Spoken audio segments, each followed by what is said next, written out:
Give your little one the gift of reading with a copy of Tye The Dreamer, a delightful story of a lovable, brilliant daddy's girl and her cuddly, adorable cat.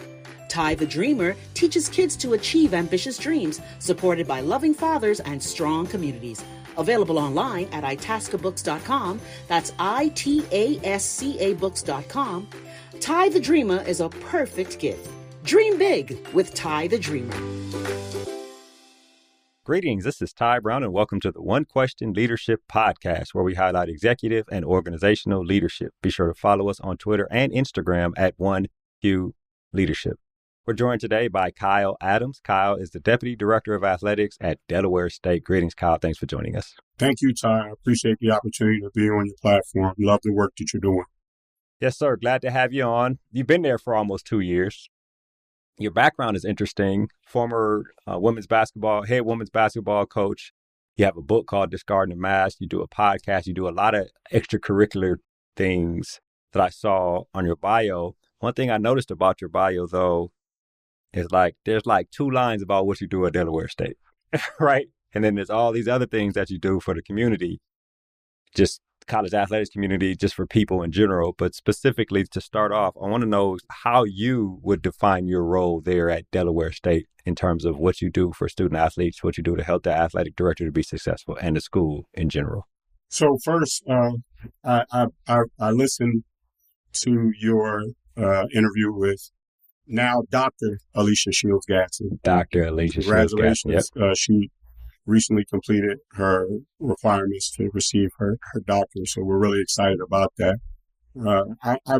I really view my role at Delaware State as supporting Dr. Gadsden's leadership in a multitude of ways. We have over 460 student athletes.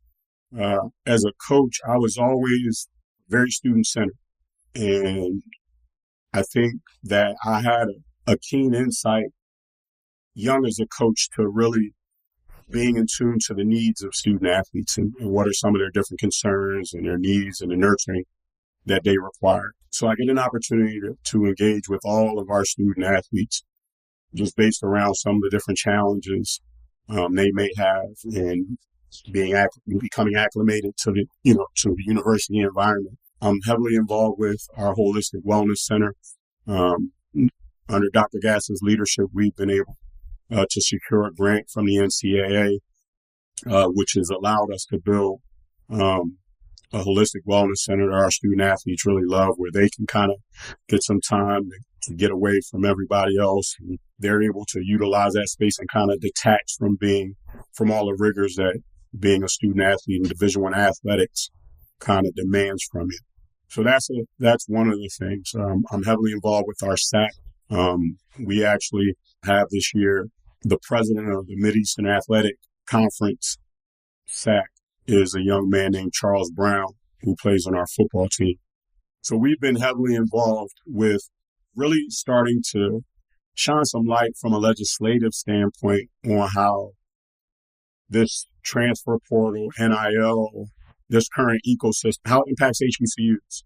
And our student athletes have been on the front line and really connecting with some of the legislators in our state, as well as different legislators nationally. So that's been something that we've been involved in. One of the things that excites me amongst my duties is also working to help develop our coaches. Coaching I've always felt like that was my ministry. As I've transitioned into administration, I still look at a lot of what I do and what we do, especially with Dr. Gadsden, who was also a very successful coach. We kind of see things. We're kind of in tune to what some of the things our coaches are dealing with. So I do a lot to provide resources for our coaches to make sure that they're growing and developing. Ty, you see how the landscape of college athletics is changing. Coaches have to change and adapt. And so we're really serious about having our coaches continue to grow and develop and being able to meet the needs of this new generation of student athlete, but also how to build a program and a culture in this new landscape. Let's say you were at an event with a bunch of people who had no idea, like they were familiar with college sports, but they didn't really know how it works, right? And you had to capture your role there at Delaware State in a sentence or two. What would you say that your responsibility or role is there at Delaware State? On my whiteboard, the first thing I have on my whiteboard is I'm the CEO. I'm the chief energy officer of our department. Okay. And what I mean by that is, in supporting Dr. Gatson's leadership, I'm tasked with having a pulse of our department and what's going on with our staff, what's going on with our coaches, what's going on with our student athletes. So in essence, I still get to coach, I get to inspire, I get to motivate, I get to mobilize, I get to encourage not just our student athletes, but our coaches, our senior staff, our admin staff, just to get them to recognize and embrace the unique opportunity that we have to work in college athletics, but to also work at one of these historic institutions. Which is excellent. So Chief Energy Officer, motivate, inspire, and develop people within the athletics department there at Delaware State.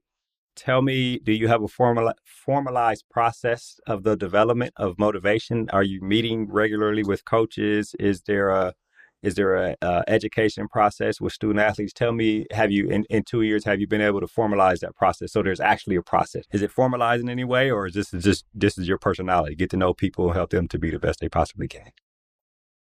I think it's multifaceted. So one, It's my personality. I really strive to be loving and engaging with everybody that I come in contact with. And I think what's unique about being at an HBCU is you're not just that for the coaches. You're not just that for the student athletes. I get an opportunity to be that with everybody that I see walking across campus.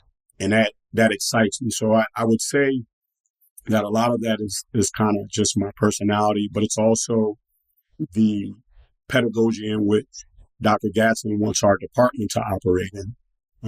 We want to stand out and we want to be recognized for how we love up on our student athletes, but also our staff and our coaches. But from a formalized standpoint, we meet with the coaches once a month. And we actually just met our last Wednesday, and we were talking a great deal about what our team cultures look like, right? And really having some real conversations. I'm a huge reader. As a coach, I utilized a lot of Jeff Jansen's team building resources. There's a book entitled How to Build and Sustain Championship Cultures. And it gives you 8 cultures, right? And it could be a combative culture. It could be a country club culture. But us really starting to have conversation about what our team cultures look like, good, bad, or indifferent. But how do we get to that championship culture? So we do a lot of team. Like as a coach, I was always someone who did team building and did confidence circles and did different exercises. So I've kind of helped to shift that into how I work with our coaches and our staff in the department. So we do a lot of that, and then we share different resources through the Teams app where we're sharing quotes, we're sharing reading materials. I've always believed that if we as coaches and leaders are not improving, the people that we're leading can't improve. So that's been very central to how we've strived to build and elevate the department here at Delaware State. So what if a lot of it is inherent to your personality, right? What does Dr. Shields Gatson, what does she evaluate you on when it's time to sit down and talk about, where you're going in your career, or where you're going within Delaware State, et cetera, et cetera? Great question. A lot of it is based around the programming that we're able to bring in. Okay. We've been able to bring some different resources into the university and into the department. One being Athlete Talk. Athlete Talk is an application, a mental wellness application specific to student athletes. So not just having access to the app, the founder of Athlete Talk is a man named Dr. Emmett Lee Gill. And we've been able to have Dr. Gill come in and do a lot of work with not just our student athletes when they're having issues from a team building standpoint or individual wellness standpoint, but also with our coaches. So just in recognizing, again, how the landscape is shifting, it's not just the student athletes that are dealing with challenges, right? Our coaches are dealing with a changing ecosystem as well, and they need resources and support. We've also had different issues on campus around assault and really helping to start the conversation about how athletes can be on the front line of being change agents on a college campus. So we've been able to attract, some different resources. A gentleman named Tracy Jones has an organization called the Pawn Lab, where we've had them come on campus and where we can have some really unique conversations with our student athletes about what they're seeing on campus, what they're seeing in the community, but how they can help to change and engage that. So if you were to ask what Dr. Gadsden evaluates me on, it's more along the programming, how we're developing our staff, how we're expanding on our programs. We're also looking to add women's wrestling, as well as looking at the possibility of adding women's flag football in the coming years. So expanding our sports offerings, but also, again, in how I support the mission and vision that she has for our Department of Building champions, scholars, and citizens. Are you over, are you tasked with analyzing those sports to see if they fit with Delaware State? Is that your responsibility? To an extent, I'm involved with her and the rest of our admin team. We all, as senior level administrators in the department, have sport oversight. As it pertains to women's wrestling, I've been heavily involved with Jahi Jones, who's the director of HBCU Wrestling. We've had them to campus. We've also hosted a wrestling clinic for girls to really start to generate some buzz around, Delaware is a state that has a huge wrestling imprint.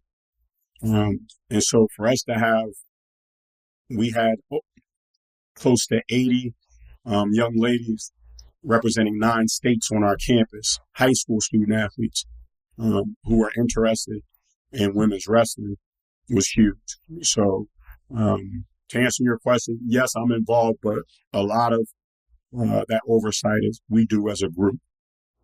Okay. Yeah. Excellent. Let's talk about all the other things in your bio, right? Like I mentioned, the first 2 sentences were about Delaware State, but everything else was about all the other things you do around the community. First, I want to get into background a little bit because it seems like your background heavily influences what you do now, right? I mean, with most of us, but specifically, like you coach basketball, you were a men's coach for a long time. Then you got an opportunity to be the head women's basketball coach there at Cheney, which is also where you went to school. And I imagine being an assistant coach if you're not at these big schools, there's probably a bunch of other things you also do on campus. So talk to me about how that molded you in terms of being an assistant coach, but also having your hand in different parts of campus, right? That I imagine supplemented income, but also kind of trained you on your thought process that you use now in a leadership role. So I've coached at every level of college athletics. I coached junior college. I coached NEI. I coached Division 1, 2, and 3. And in those various levels, those aren't always full-time jobs. So, I always, as a coach, I always had a bit of a chip on my shoulder, and that I wasn't I didn't come from a great playing pedigree or a great coaching tree. So I knew that when I wanted to become a coach, that I had to outwork people. And used to do, I used to be really intentional at looking at places that I wanted to coach who may not have a full-time coaching position, but may have had some other area of interest that I may have worked in. I worked in mental health when I was an undergrad.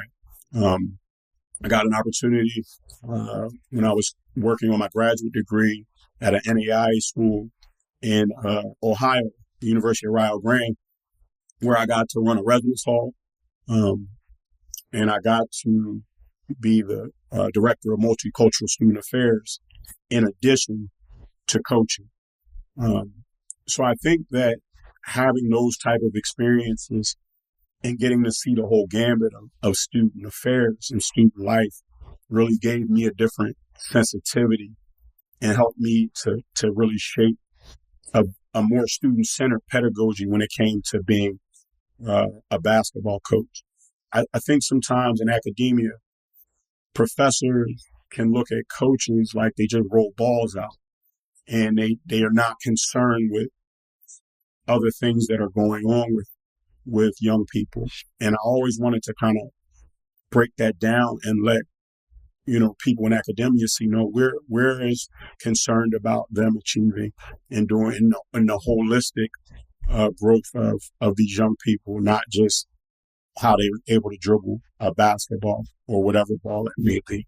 So I think those experiences really gave me a unique pedagogy in how I wanted to run a program when I got my opportunity to lead a program.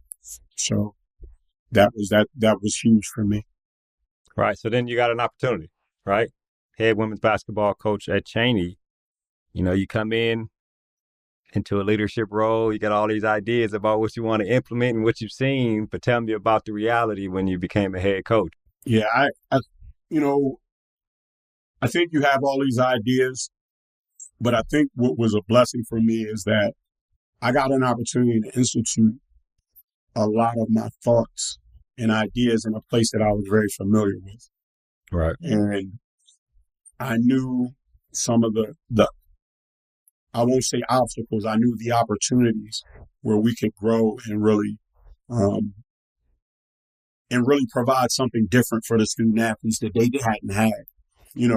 For me, I was 2 years as an assistant at Cheyney before I became the head women's basketball coach there. So I had an opportunity to kind of watch some things and see some places where we could make improvements and grow. But I think the biggest thing for me was around providing those young women with a great experience, regardless if we won, if we lost, that they felt connected to a unique culture and they were connected with their heritage. It was very important to me to let them know about not just what we represented as the first HBCU in the country, but what the history of that basketball program with those women playing in the first Division I national championship game. Cheyney women's programs over the last 20 years have fallen on some hard times. So it was important to me to let them know this is what you come from. And we need to connect you with those women and showing them film and letting them see that this can be done. It's been done before and you're connected to this. And I think it gave them a great deal of pride and intent as we were moving forward to build that basketball program. And I recognize it wasn't just me doing it. It was us doing this together. It was shared ownership and the development and growth of this basketball program, to how we traveled, to how we conducted basketball camps, to how we worked in the community. We always recognized that was a representation of the program that we were building. And it wasn't just my idea, it was them wanting to help build this and do this for the school as well. Right. And it sounds like this was something close to heart in terms of a passion for it. And what was the catalyst to make the jump away from coaching into administration? I think that Dr. Alicia Shields Gadsden. Okay. Yeah, got recruited, huh? What what's unique is I used to coach here. And I coached here for a year. When I left Cheney, I went to North Carolina Central, left North Carolina Central, and took an opportunity to be an assistant women's basketball coach here at Delaware State. And I had interactions at the time. Dr. Gatson was the SWA and deputy athletic director. So I had some interactions with her. But you never know how people view you and watch you. Because when she ascended to the director of athletics here, I reached out to her about a position at another school. And she basically said, hey, I'll make the call for you. I'll be honored to. But what would you think about coming and working with me here? And I was very humbled by, that she would consider me as someone to be a part of her leadership team, and in that role. So I think I always as a coach looked at a program as a business, and I looked at it from a CEO mindset. It wasn't just it's how we're going into the community. It's how we're engaging with these businesses and sponsors. Like I always had a different lens as it pertained to coaching and what coaches needed to be. So I think that was somewhat of a natural progression for me to kind of step into this role in athletic administration. So the separation, I talked a lot about athlete transition, right? Understanding who you are versus what you do. And to me, there's two professions where it's really hard to separate who you are versus what you do. And you really don't even know if you want to, right? Coaching and teaching. You know what I mean? It's hard to separate who you are as a coach versus who you are as a person versus what you do as a coach. They're kind of interrelated. Teachers too. So I wonder about the separation from coaching. Like, was that, you said you saw a natural evolution of leadership in terms of administration and those things, but was that a hard transition? I mean, I guess Dr. Gatson made it easy in terms of her recruiting you, but stepping away from the girls or the guys, stepping away from the games, that kind of thing. Tell me about that aspect of it. I think it was, first I still feel like I'm still coaching. Okay. Yeah. Right. Based on the things you said. Yeah. Right. So I still get an opportunity to impact young people. Do I miss being on the floor? I do. I miss practice. I miss teaching. I miss teaching kids how to properly make a post entry or how to sit in a defensive stance. And I miss building connected groups in that way that go out and compete. But I still feel like that I'm connected to providing great experiences for student athletes, which was always at the core of my mission as a coach. I see, as you share, I see a lot of coaches who step away and start to deal with levels of identity foreclosure where, that's coaching is what you've always been called, right? And when you're not connected to that title, you can start to question your self-worth.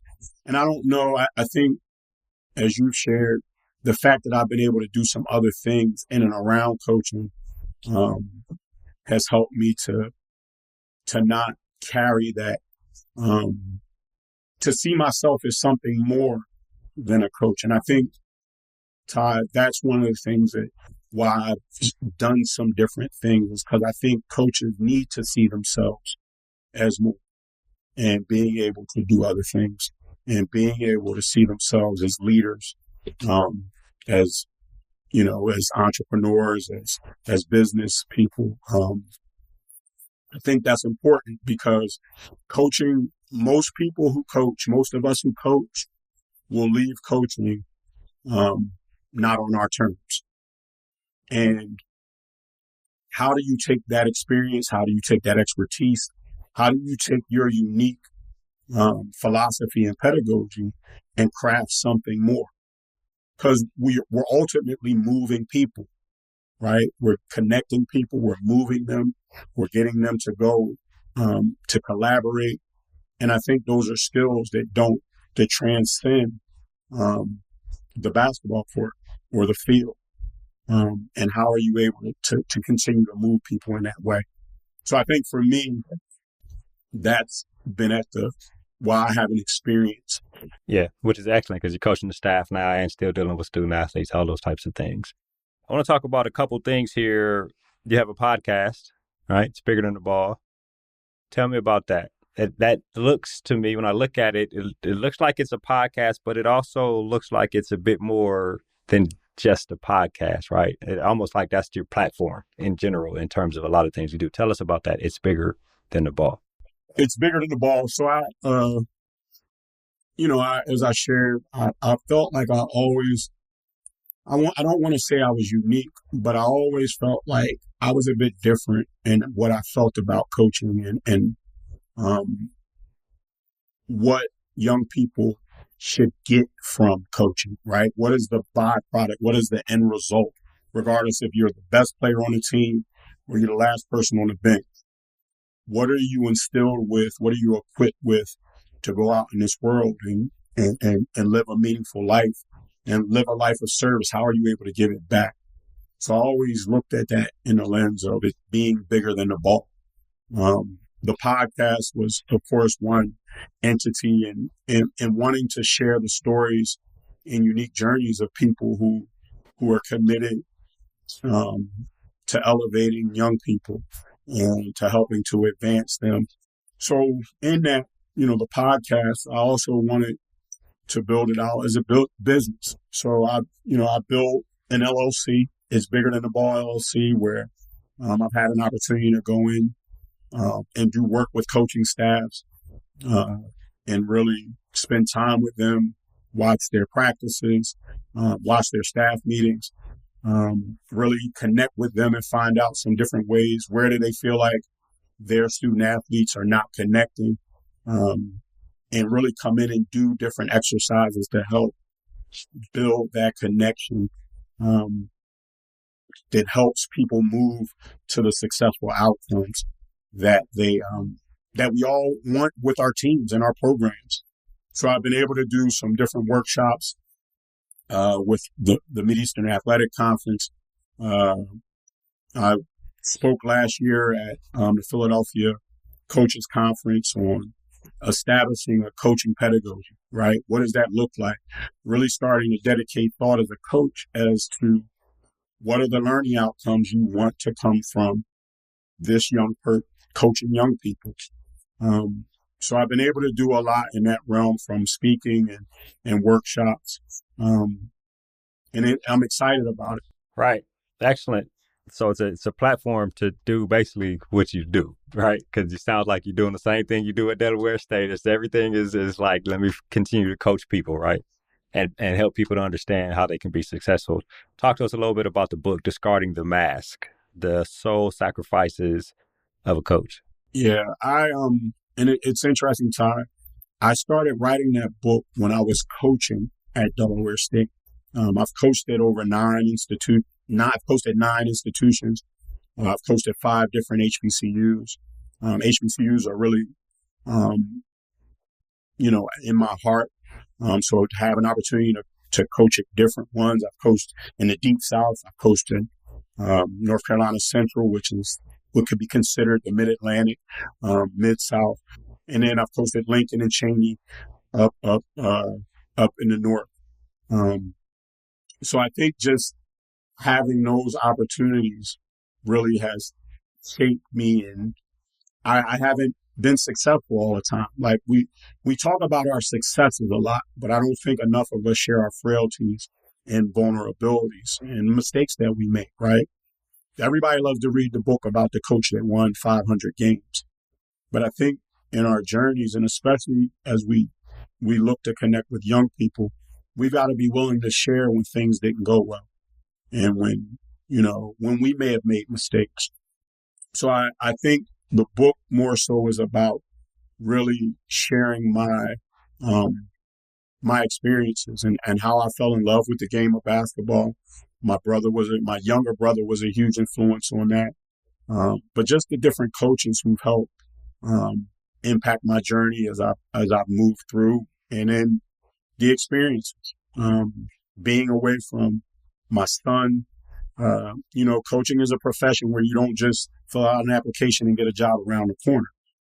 You got to go where the jobs are, and that can sometimes put a strain on your loved ones. So really talking about how that's impacted it, different things I've seen from, coaches being discriminated against, or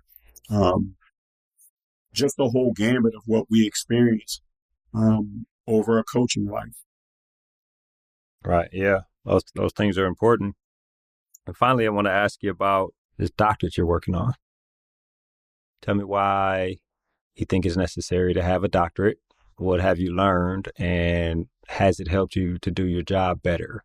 How far away are you from finishing also? Well, I finish a class today. I start my next class Friday. I'm studying higher education leadership. It's a doctorate in education, the concentration in higher education leadership. And I think, Ty, for me, I've always been passionate about leadership. And when you add credentials like a doctorate, it gives you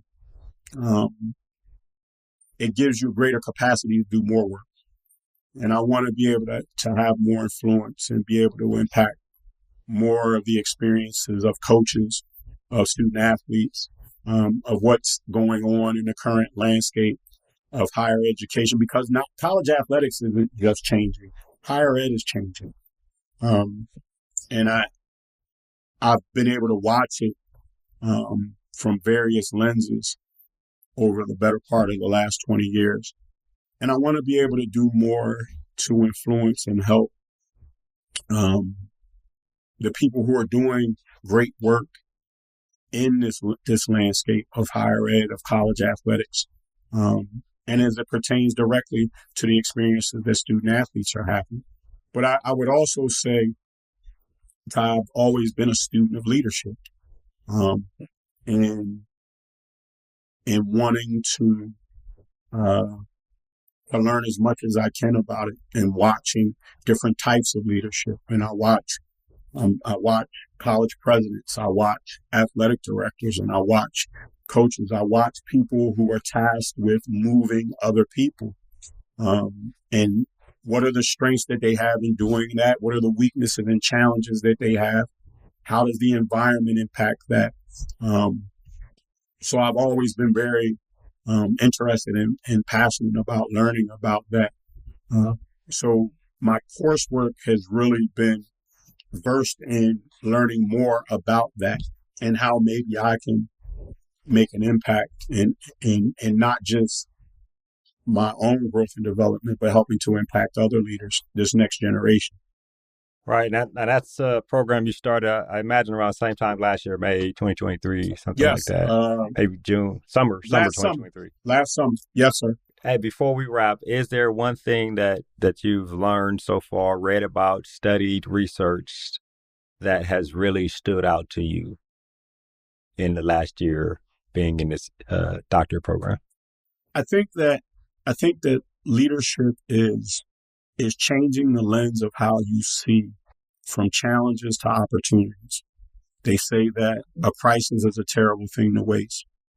And it's really helped shift on how I view what could be perceived as obstacles, as opportunities to really expand my thought, to expand and ask for help, to reach out to different people, to get different levels of feedback, to get to the desired outcome. And it's really helped to really shift and expand my thought, in helping to get the people that I'm working with to also expand their lens for what we can achieve despite the perceived challenges, and looking at them as opportunities. So that's what I would say the greatest thing I've learned over this last year. Yeah, widening of perspective. This has been a great conversation, Kyle, thinking about your journey in terms of the evolution of coaching and leading people, right? while it was in coaching, while it was in the peripheral things that you did while coaching, which leads you now to working in administration, still doing those peripheral things around coaching people, and then working on this doctorate so you can further expand the impact and opportunity for you to coach people and lead people. I think it's been excellent, Kyle. I really appreciate you joining us here on the One Question Leadership podcast. Ty, I just want to say again, man, I commend you. I find it a high honor to be on this platform. I've seen and listened to many of the guests that you've had on, and they help craft my leadership journey. Right. So excellent. I just want to commend you on the work that you do in elevating the voices and experiences of many of the great leaders, not just in college athletics, but in higher education. I salute you. Yes, sir. Thank you very much. That was Kyle Adams. Kyle is the Deputy Director of Athletics at Delaware State University. And of course, I am Ty Brown with One Question. And keep in mind, the role of a leader is to create and maintain an environment that people want to be a part of. And as always, be better tomorrow than you are today.